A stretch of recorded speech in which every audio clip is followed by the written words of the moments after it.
ओम नमोर्यन्ताणं नमो सिद्धाणं नमो आर्याणं नमो वज्रायाणं नमो लोहे सव्वसाहुणं। मङ्गलं भगवान् वीरो मङ्गलं गौतमो गणी मङ्गलं कुन्दकुन्दार्यो जैनधर्मोऽस्तु मङ्गलम्। ओंकार बिंदु संयुक्तम नित्यं जायन्ति योगिना कामदं मोक्षदं चैव ओंकाराय नमो नमः। अहोपकार जिनवरनो कुंदनो ध्वनि दिव्यनो चीन कुंद ध्वनि आप्या अहो आ गुरु कहाननो। तुझ ज्ञान ध्यान नो रंग अमया दर्श रहो ओ शिव पद तक तुझ संग माता हाथ ग्रह।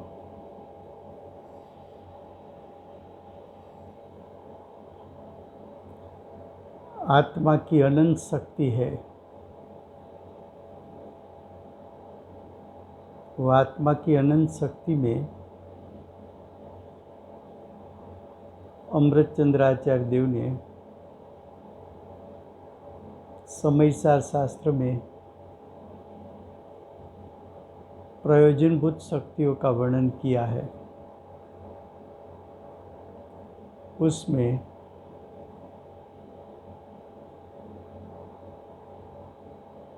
आज 22वीं शक्ति अभोक्तृत्व शक्ति।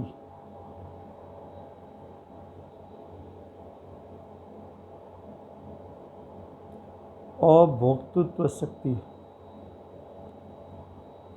नाम की एक आत्मा की शक्ति है।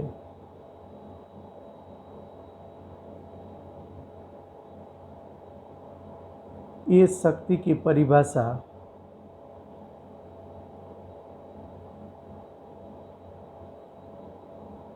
अमृतचंद्राचार्य देव ने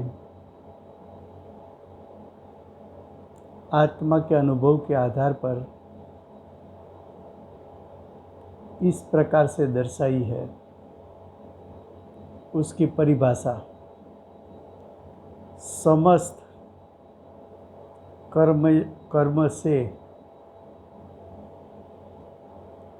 करने में आता है।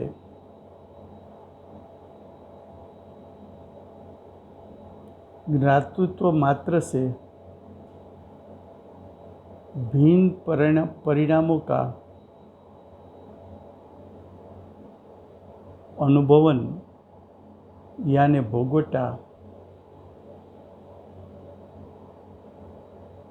उसके उपरम स्वरूप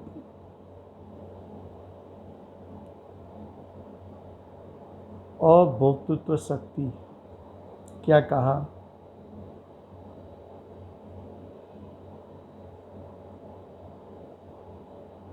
कि अभोक्तृत्व शक्ति किसको कहना है? तो उसका सिंपल अर्थ है कर्म के उदय में जुड़ने से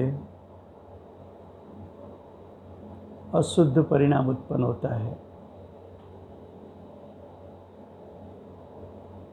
यह अशुद्ध परिणाम उसके उपरम स्वरूप का अर्थ होता है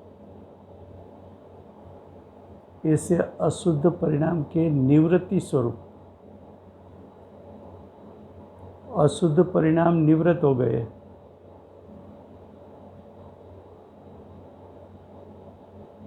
और ज्ञाता परिणाम प्रकट हुए।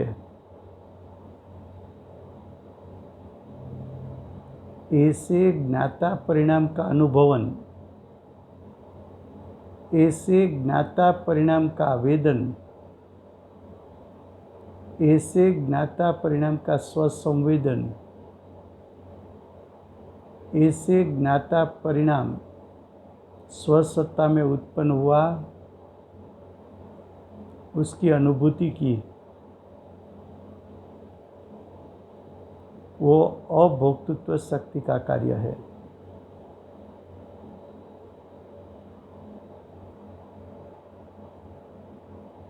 अभोक्तृत्व शक्ति के कारण आत्मा किसका भोक्ता नहीं है? तो के परद्रव्य का भोक्ता नहीं है।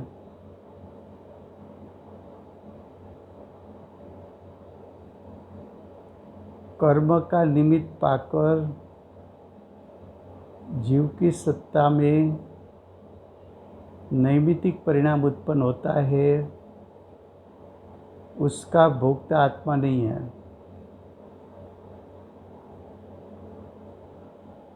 ज्ञाता धारा के अलावा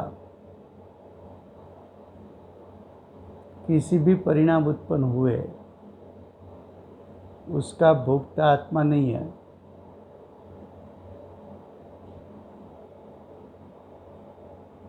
आत्मा पर पदार्थ का भोक्ता नहीं है। उसका अर्थ क्या?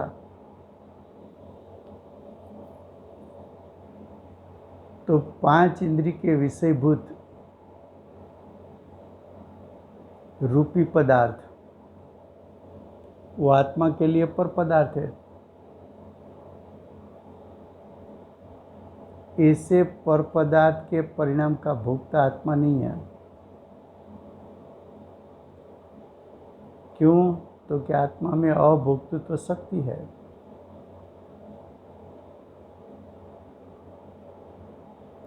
आत्मा किसका भोक्ता नहीं होता?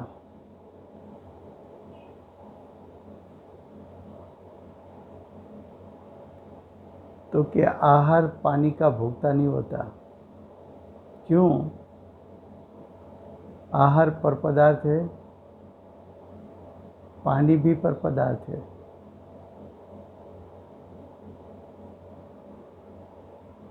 ये पर पदार्थ के परिणाम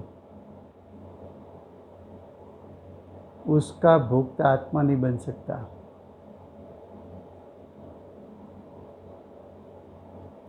आत्मा में अभोक्तृत्व शक्ति, उसका अर्थ क्या? तो क्या आत्मा में अभोक्ता नाम की एक शक्ति यानी स्वभाव है।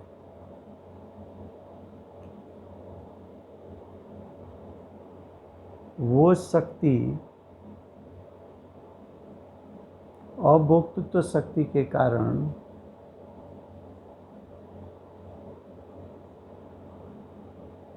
जड़ पदार्थ का भोगवटा, तुझे लगता है कि रसगुल्ला का स्वाद मुझे आया, तुझे लगता है कि पिज़्ज़ा का स्वाद मुझे आया, तुझे लगता है कि चूरमा के लाडू उसका स्वाद मुझे आया।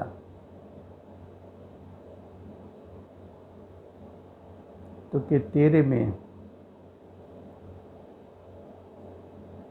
एक अभोक्तृत्व नाम की शक्ति है।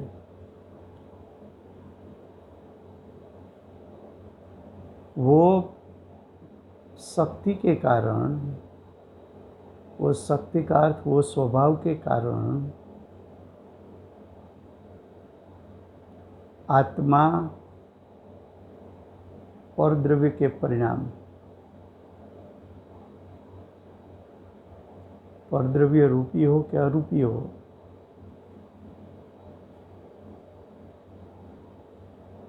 उसका भोगवटा नहीं कर सकता।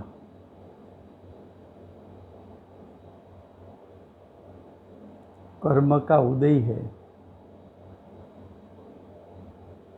वो कर्म का उदय का अर्थ क्या? तो कि कर्म के अनुभाग रस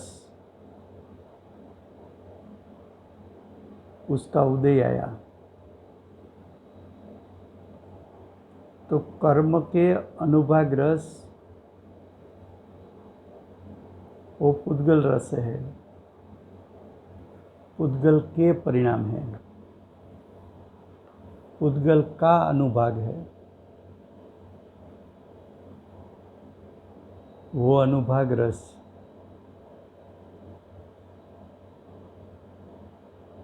उसका भोगवटा आत्मा नहीं कर सकता।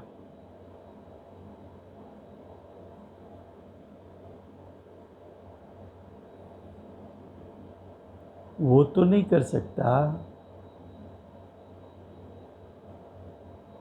लेकिन कर्म के उदय में जुड़ने से जीव की सत्ता में नैमित्तिक परिणाम उत्पन्न हुआ। मोह राग द्वेष,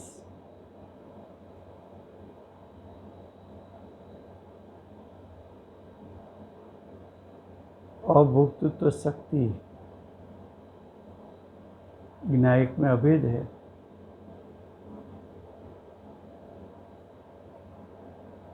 उसके कारण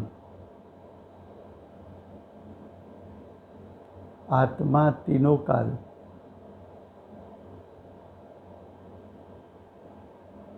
नैमित्तिक दशा का भोगवटा कर सके, ऐसा उसका स्वभाव नहीं।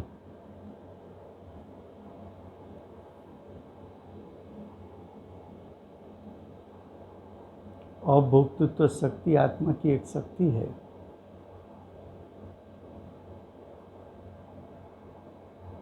आत्मा में जो अनंत शक्ति है उसमें से एक शक्ति अभोक्तृत्व शक्ति है। आत्मा में अनंत शक्ति अभेद स्वरूप है, उसमें एक अभोक्तृत्व शक्ति भी अभेद स्वरूप है।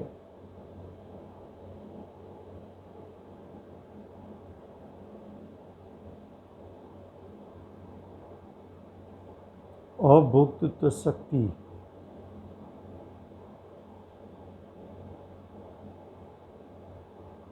एक प्रकार का स्वभाव है।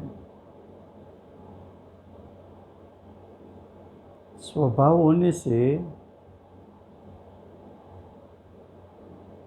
स्वभाव त्रिकाल होता है,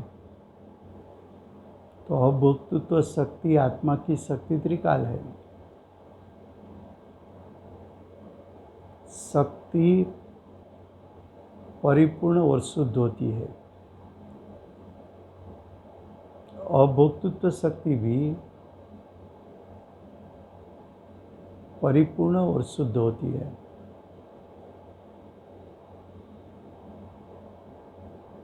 जब अभोक्तृत्व शक्ति का यथार्थ श्रद्धा और ज्ञान हुआ,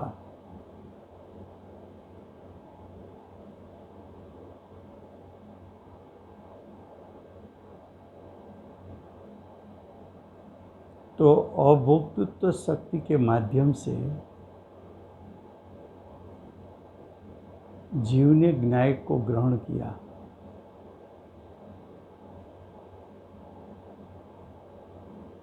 एक एक शक्ति आत्मा का लक्षण है। लक्षण के माध्यम से लक्ष्य ग्रहा जाता है। जब ज्ञायक पर दृष्टि गिरती है तब पूरा ज्ञायक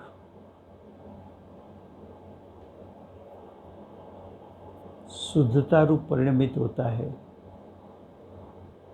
तब आत्मा की अनंत अनंत शक्ति शुद्धता रूप परिणमन करती है। उसके साथ साथ अभोक्तृत्व शक्ति का परिणमन भी शुद्ध उत्पन्न होता है। अभोक्तृत्व शक्ति का परिणाम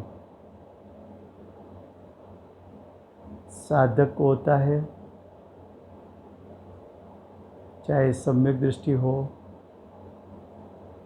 चाहे श्रावक हो, चाहे मुनि हो, चाहे श्रेणी आरोहण करने वाले मुनिराज हो। अरिहंत सिद्ध पद में ये शक्ति का परिपूर्ण शुद्ध परिणाम होता है।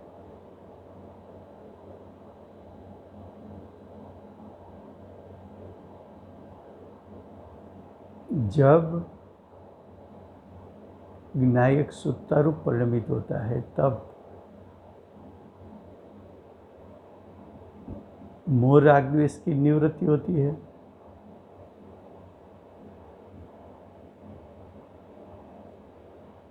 तो जो मोह राग द्वेष आत्मा के भाव में से नितर चुके, मोह राग द्वेष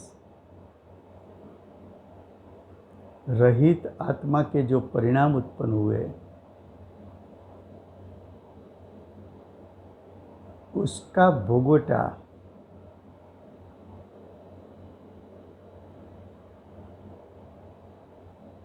अभोक्तृत्व शक्ति के कारण होता है।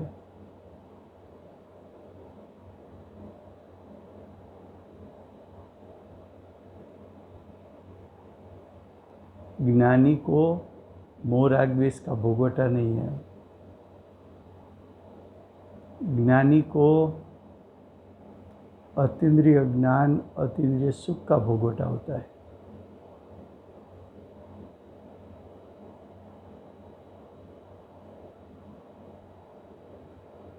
ऐसा कहा न कि अभोक्तृत्व शक्ति की परिभाषा में क्या कहा? ज्ञातृत्व मात्र से भिन्न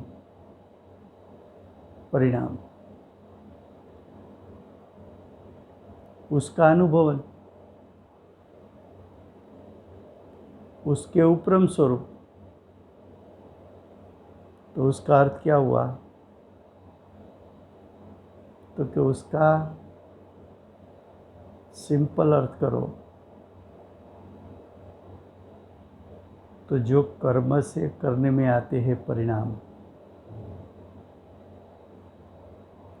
उसकी जो निवृत्ति होती है, तो कर्म के निमित्त से उत्पन्न होता हुआ परिणाम तो विकारी परिणाम है, नैमित्तिक परिणाम है,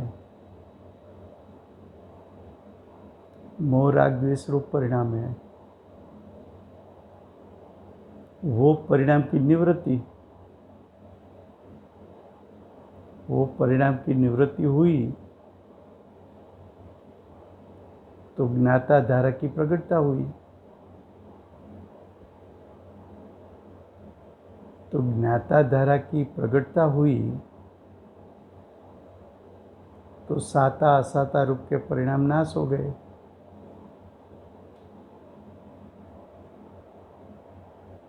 हरख शोक के परिणाम नाश हो गए।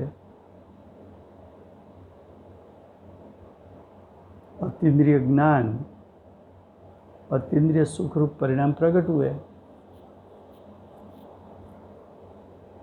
उसका भोगवटा है।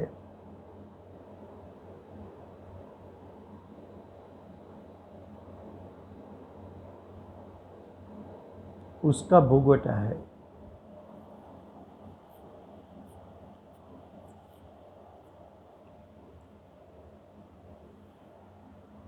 ज्ञानी न तो परद्रव्य के परिणाम का भोगता है,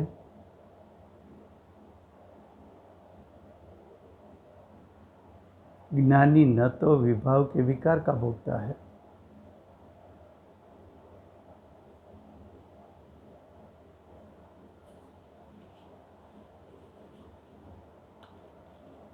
जब स्वभाव पर दृष्टि गिरती है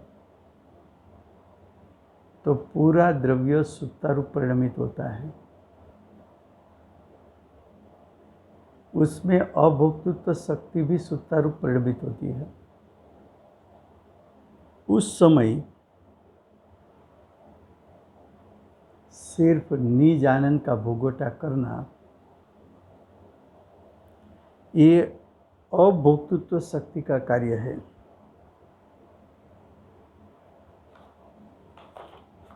देखो,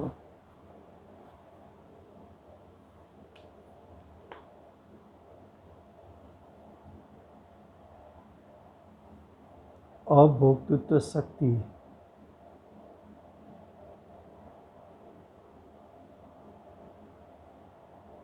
किसका भोगवटा कर सकता है? तो के स्वाभाविक परिणाम का भोगवटा कर सकता है। अपना स्वभाव शुद्ध स्वभाव को अनुसरण करके जो परिणाम उत्पन्न हुआ वो स्वाभाविक परिणाम, उसका भोगवटा कर सकता है।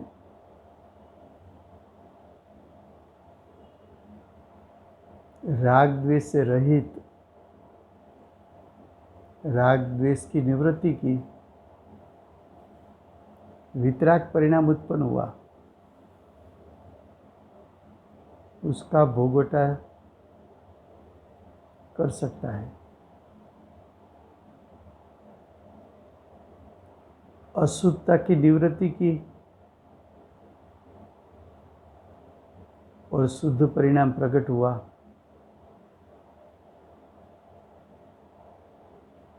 उसका भोगवटा कर सकता है।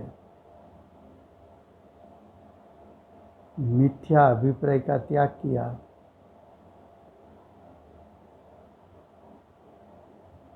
और सम्यक परिणाम प्रकट किया, उसका भोगवटा कर सकता है। अज्ञान की निवृत्ति की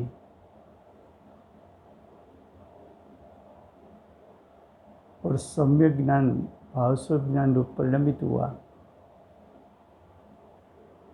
उसका भोगवटा कर सकता है।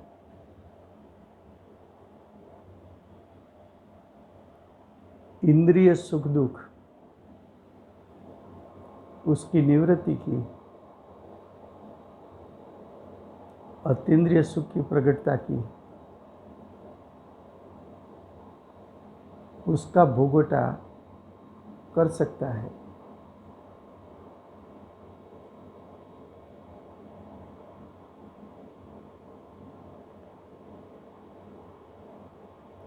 भावाश्रव को रोक दिया, भावाश्रव से निवृत्त हो गया, संवर निजरा तत्व प्रकट किया,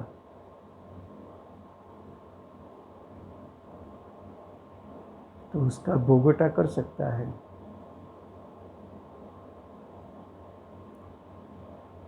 जितने किस कसायों का नाश किया, जितने कसाई से निवृत्त हुआ, इतनी वितराग दशा प्रकट हुई, जितनी चारित्र की शुद्धता हुई,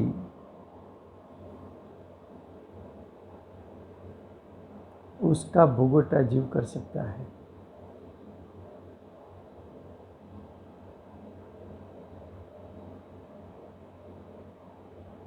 जब परिपूर्ण कसाय और न कसाय नाश किया,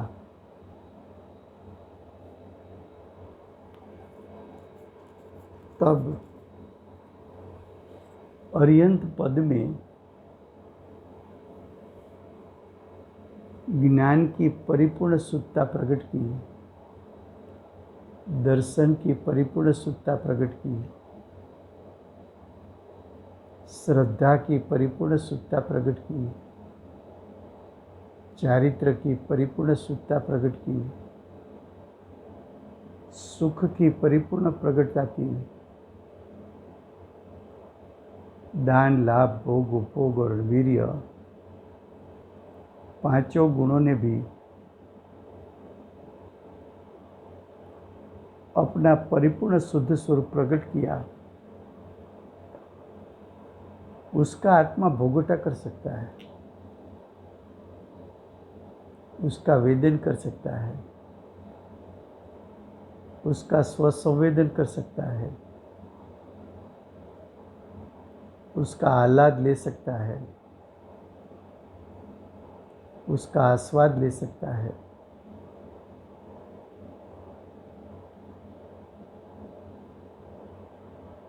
ऐसी अभोक्तृत्व शक्ति है।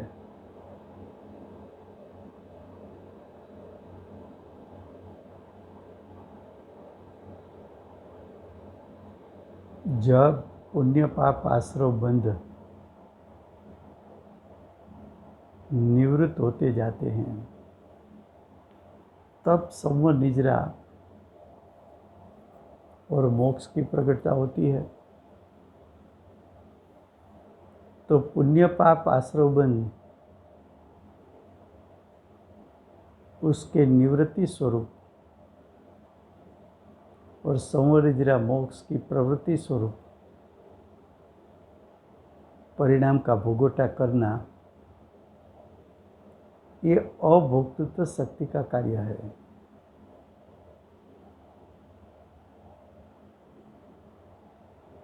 संयोग बाहर का आता है, लेकिन तुझे संयोग का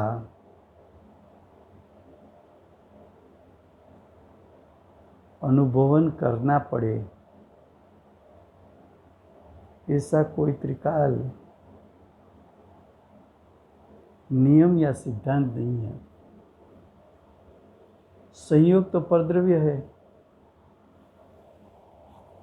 परद्रव्य अपनी स्वसत्ता में से अपने परिणाम का त्याग तो कर नहीं सकता, तो उसका भोगवटा तू कैसे करेगा?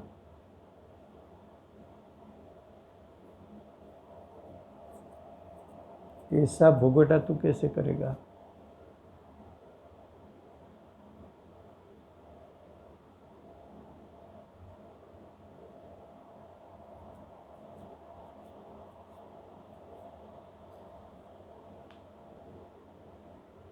मालूम पड़ता है, कैसे करेगा?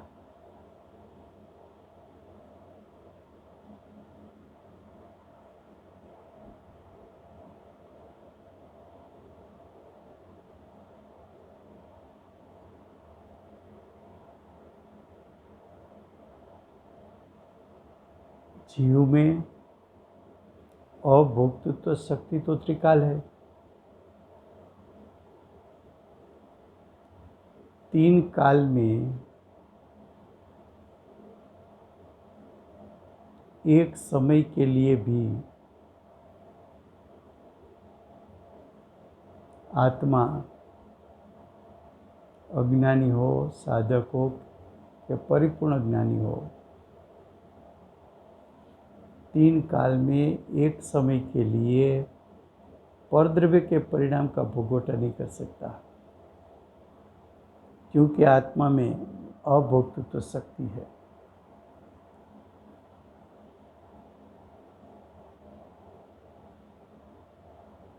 जिसने न्याय को ग्रहण किया,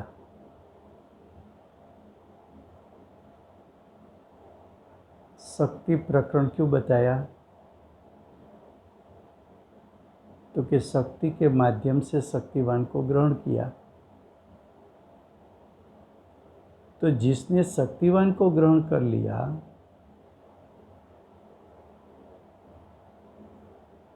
उसका परिणाम अशुद्ध कैसे हो सकता है?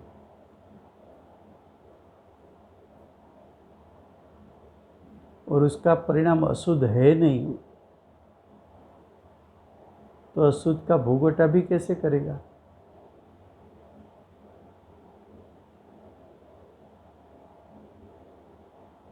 ये शक्ति का कार्य क्या है?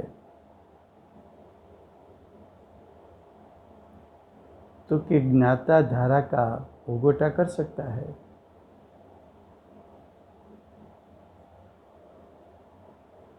जिस परिणाम में विभाव की निवृत्ति हो गई और ज्ञाता धारा प्रकट हो गई, उसका भोगोटा कर सकता है।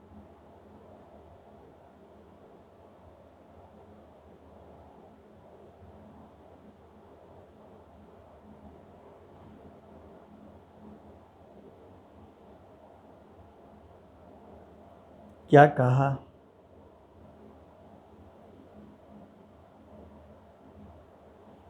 ये शक्ति आत्मा में है त्रिकाल।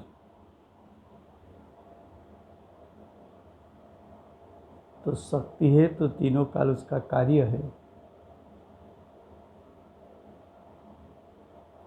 अशुद्ध परिणाम न्यायिक स्वभाव को स्पर्श नहीं कर सकते।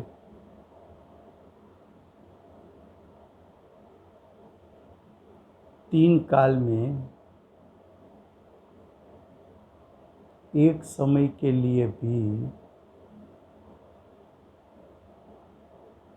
पुण्य पाप आश्रव बंध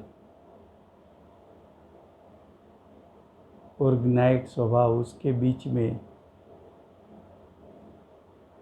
अन्यत्व होने के कारण, तत्पना होने के कारण पुण्य पाप आश्रव बंध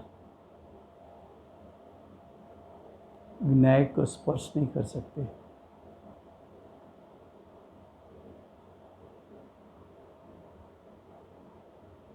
चाहे मोराग्वेश हो, चाहे मिथ्यात्व अविरति प्रमाद कसाई हो, कि योग का कंपन हो,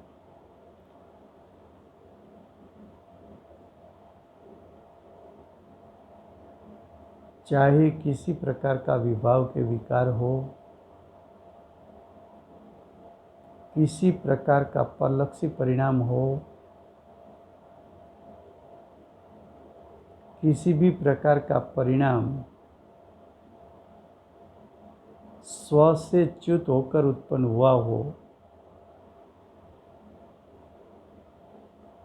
ये परिणाम को न्यायिक स्वभाव स्पर्श नहीं कर सकता।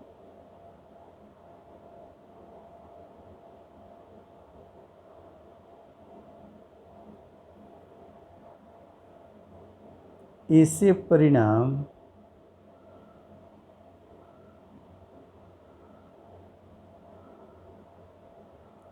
परिणाम उसका भोगोटा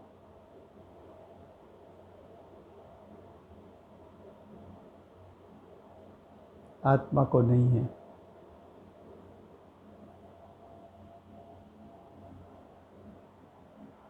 चाहे किंचित भी आसक्ति हो, किंचित भी राग हो, अस्थिरता का राग हो, उसका भोगोटा आत्मा को नहीं है।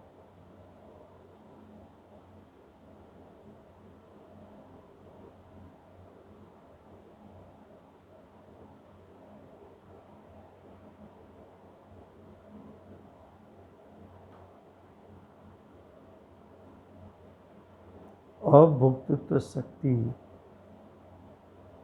उसका शुद्ध परिणाम किसको है? जिसको निज चैतन्य स्वभाव का यथार्थ श्रद्धा और ज्ञान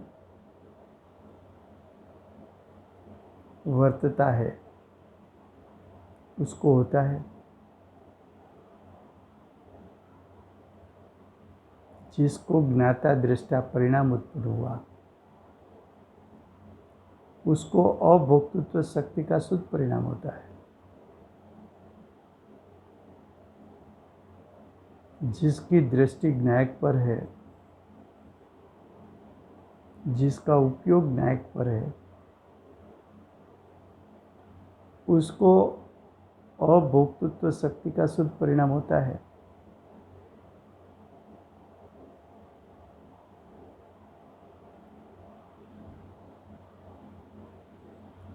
साधक भोगवटा किसका करे? ज्ञाता दृष्टा परिणाम का, वितराग परिणाम का, अतीन्द्रिय ज्ञान आनंद का,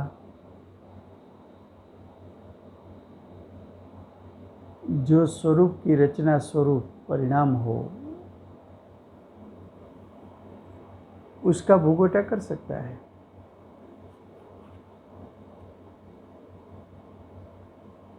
लेकिन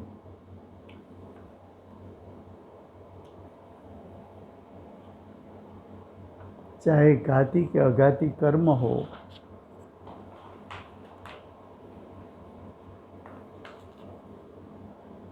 उसके उदय का निमित्त पाके जीव की सत्ता में किसी प्रकार का परिणाम उत्पन्न हुआ, उसका भोगवटा आत्मा को अभोक्तृत्व शक्ति के कारण नहीं हो सकता।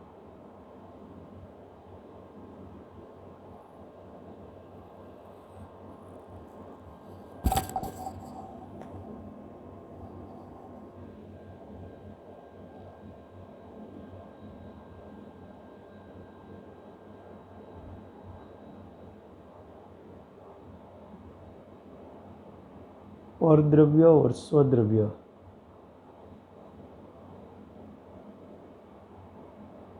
तो स्वद्रव्य और परद्रव्य का तो स्वरूप अस्तित्व ही भिन्न है।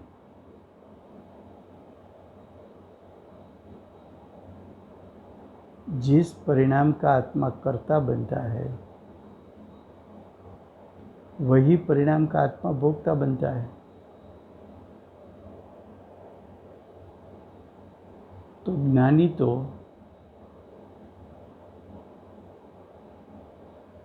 ज्ञान परिणाम उसका करता है और उसका भोक्ता बनता है। लेकिन अभोक्ता किसका है?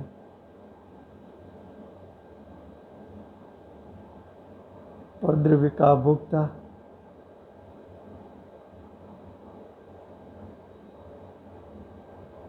क्यों? तो क्या आत्मा में अभोक्तृत्व शक्ति है?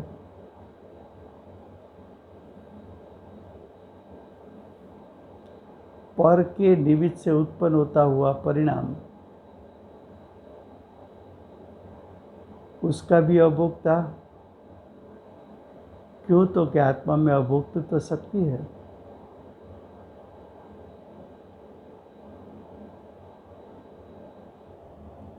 पर का लक्ष्य करने से जो परिणाम उत्पन्न होता है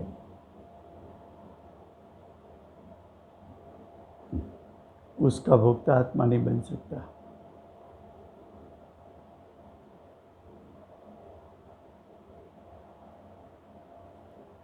तो ऐसी अभोक्तृत्व शक्ति मेरे में है, ऐसा जब भान होता है तब आत्मा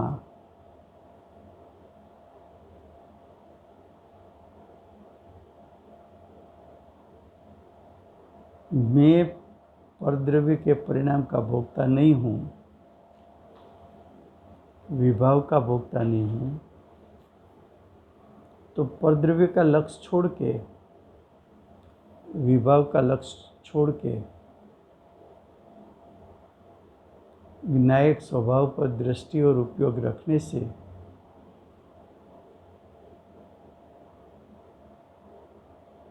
विनायक सुत्ता रूप जब परिणमित होता है तब अनंत शक्ति एक साथ सुत्ता रूप परिणमित होती है। उसमें अभोक्तृत्व शक्ति भी विभाव रहित ज्ञाता धारा का भोगोटा उसको हो जाता है और जिसका भोगोटा नहीं कर सकता, ऐसे विकारी परिणाम की निवृत्ति हो जाती है। तो ऐसी शक्ति का महिमा करके, ऐसी मेरे में अनंत शक्ति है, ऐसे ज्ञायक का महिमा करके ज्ञायक पर दृष्टि और उपयोग रख के ज्ञाता धारा को प्रकट करके विभाव से निवृत्त होकर जो परिणाम उत्पन्न हुआ उसका भोगोटा कर लेना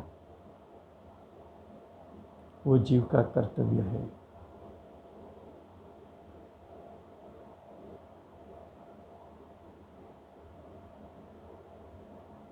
तो यहाँ ये अभोक्तृत्व शक्ति की बात हुई।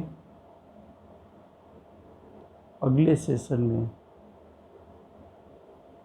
निष्क्रियत्व शक्ति,